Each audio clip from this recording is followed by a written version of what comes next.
do that, restore consciousness to its original pure state.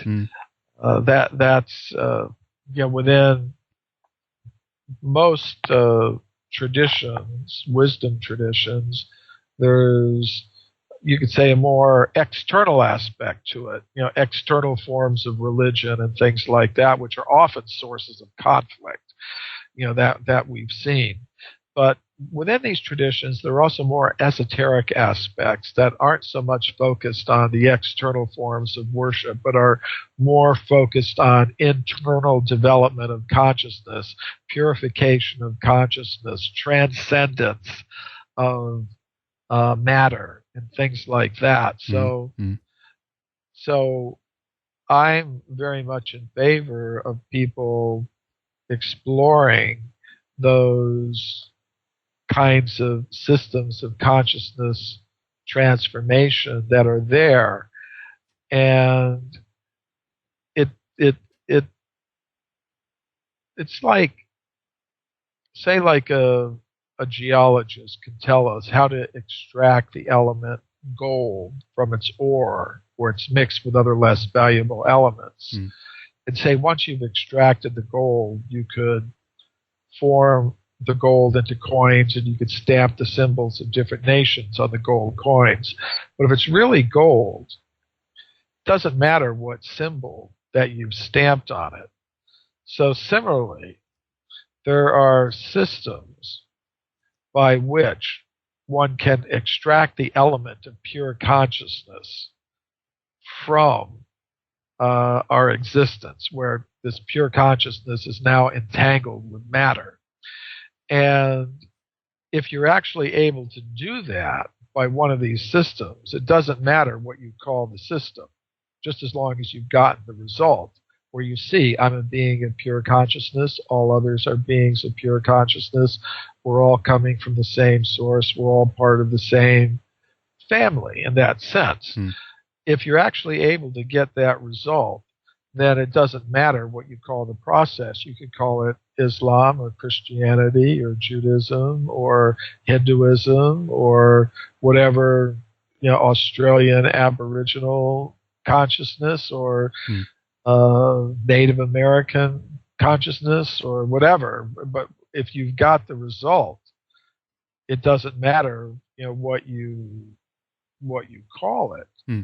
That's the way I look at that. But now, under the current system of education, people are more or less discouraged from such things.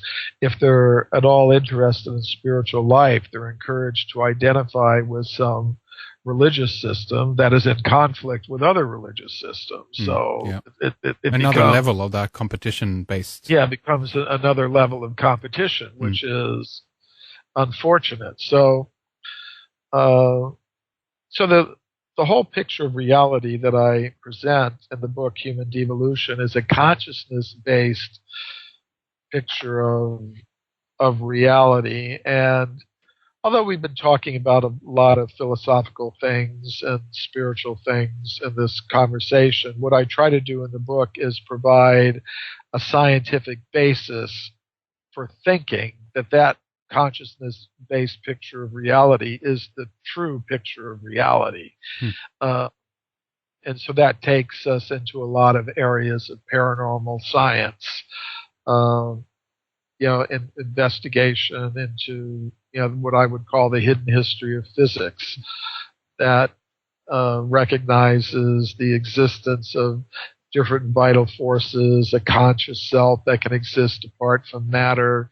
And that takes you into medical studies of out-of-body experiences, psychiatric studies of past life memories, physicists who've investigated the paranormal powers of the self, like psychokinesis, mind over matter, remote viewing, and things like that. So when we take all of these things into account, we wind up with a picture of reality that is consciousness-based rather than matter-based. But if we look at this current age from a mainstream scientific line, I guess we can generalize and say that we see ourselves as progressing, at least if we look at it from the point of view of technology again. This is obviously explained in the terms of how you phrase it under materialism, that we're still within that confines, but out of those technological developments, we get other qualities. We can communicate over the internet worldwide with other cultures, and maybe even begin to bridge some of those differences that we have set up for ourselves, so to speak, which is kind of a good thing. But how would you look at the technological progression through the theory of the Yuga ages? In that sense, to me, it looks like a kind of a positive upswing. What's your take on that, Michael? I think a lot of our technology in the Kali Yuga is an attempt to duplicate abilities that people had naturally in previous cycles. For example, you mentioned the internet, which is the idea that you can instantaneously, communicate with, people in other places. Well, if you go back to these previous ages, you'll see that people had higher levels of consciousness and were able to use those higher levels of consciousness to communicate with each other without, the technology, without having to buy an iPad or an iPhone or this or that. Right. You could. So I think a lot of our technology in the Kali Yuga is an attempt to duplicate abilities that people once had naturally. They naturally had the ability to communicate with each other telepathically. They naturally had the ability to see things that were happening remotely. And there are even though it's the Kali Yuga, there are still some people today who have these abilities, these remote viewing abilities. I mean, one way to do remote viewing, of course, is just to do go on Skype with your webcam, or do, now there are phones coming out that you can do, you can use, they have video cams in them and you can do it just on your phone.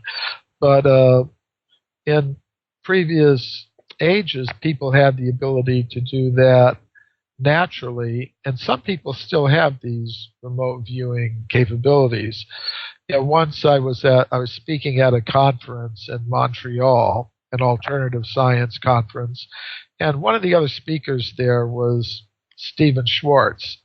It's one reason I like going to conferences. Not only do I get an opportunity to speak and put my ideas out and have people come up to me and ask me questions, I get to meet other researchers, other people, and hear what they have to say. So Stephen Schwartz was one of the researchers who was part of the remote viewing program that the United States military and intelligence agencies were operating in the 1970s and 1980s.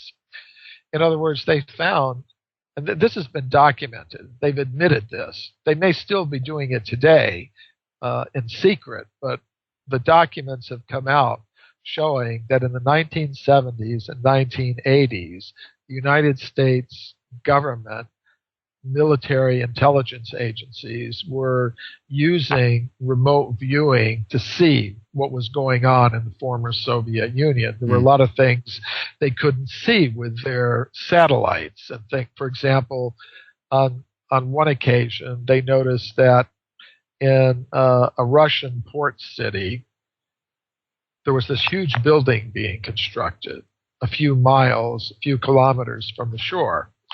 And of course, from a satellite, you can't see. They could see the building was being constructed, but they couldn't see what was being built inside the building.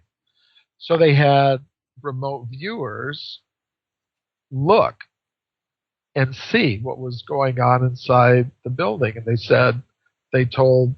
said they're building a huge missile-carrying submarine in there, the biggest missile-carrying submarine that's ever been built. And the government officials said, well, that can't be true because this building is several miles from the coast. how are they going to get this huge big submarine from the building to the coast, to the port? And the remote viewer